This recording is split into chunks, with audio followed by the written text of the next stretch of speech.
इसे जोड़ना तो आसान है, रुको मैं अभी जोड़ देती हूँ। ये कहकर गौरी लकड़ी और रस्सी की सहायता से पंखों को जोड़ देती है। परी अपने जुड़े हुए पंखों को देखकर खुश हो जाती है और गौरी को वरदान देती है कि वो पूर्णिमा की रात किसी भी चीज को हाथ लगाएगी तो वो सोने की हो जाएगी।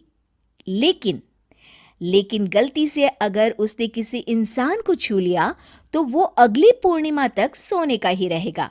गौरी घर आती है और सारी बात अपने माता पिता को बताती है। गौरी की माँ उसे कहती है, तू भी ना गौरी, सारा दिन परियों की कहानियां पढ़कर स्वप्न लोक में ही रहती है। नहीं माँ, मैं सच बोल रही हूँ। देखो आज पूर्णिमा की रात है ना, इसलिए डर के मारे मैं कोई सामान भी नहीं छू रही हूँ। अच्छा ऐसी बात है बिटिया रानी, तो जरा इस घड़े को हाथ लगा दे।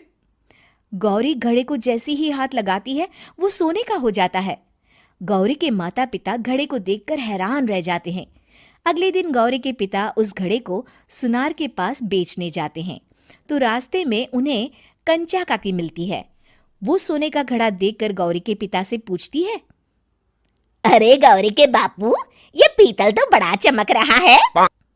अरे काकी, ये पीतल नहीं सोना है, सोना बेचने ले जा रहा हूँ। अरे कहीं कोई लॉटरी लग गई है क्या, इतना सोना? गौरी के पिता काकी को गौरी को परी द्वारा दिए वरदान के बारे में बताते हैं। काकी गौरी के पिता की बात सुनकर सोच में पड़ जाती है और फिर अगले दिन काकी गौरी के घर आती हैं। गौरी के बापू, तुम्हारे लिए मैं एक खुशखबरी लाई हूँ। तभी गौरी की माँ पूछती है, क्या खुशखबरी है काकी? अरे तुम्हारी बेटी का रिश्ता मैं अपने बेटे से करना चाहती हूँ। अरे कब तक अपनी सयानी लड़की को घर पर बिठा कर रखोगी? हाँ देखो काकी, मैं ऐसे ही व्यक्ति से अपनी बेटी की शादी कराऊंगा जो गौरी के वरदान से नहीं उसके गुणों को समझे। अरे हमें तो गौरी के गुण अच्छे लगे, इसीलिए तो आ गई हूँ मैं।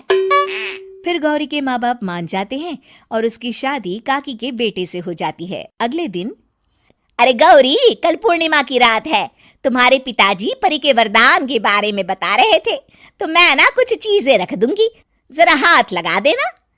तभी गौरी का पति वहां आ जाता है और अपनी माँ से कहता है, माँ, क्या जरूरत है गौरी के वरदान को इस्तेमाल करने की? वैसे भी मेरी मेहनत से घर तो चल ही रहा है ना। और गौरी के पिता ने भी यही कहा था कि वो ऐसे ही व्यक्ति से उनकी बेटी की शादी करेंगे जो गौरी के वरदान से नहीं उसके गुणों को समझे। अरे बस कर किताबी बातें, तेरे लिए क्या लड़कियों की कमी थी जो मैं ये किसान की बेटी घर ले आती? और सुन गौरी, कल अगर तूने सारी चीजों को सोने का नहीं किया तो मैं तुझे घर से निकाल दूंगी और अपने बेटे की दूसरी शादी करवा दूंगी, समझी? इतना कहकर गौरी की सास वहां से चली जाती है।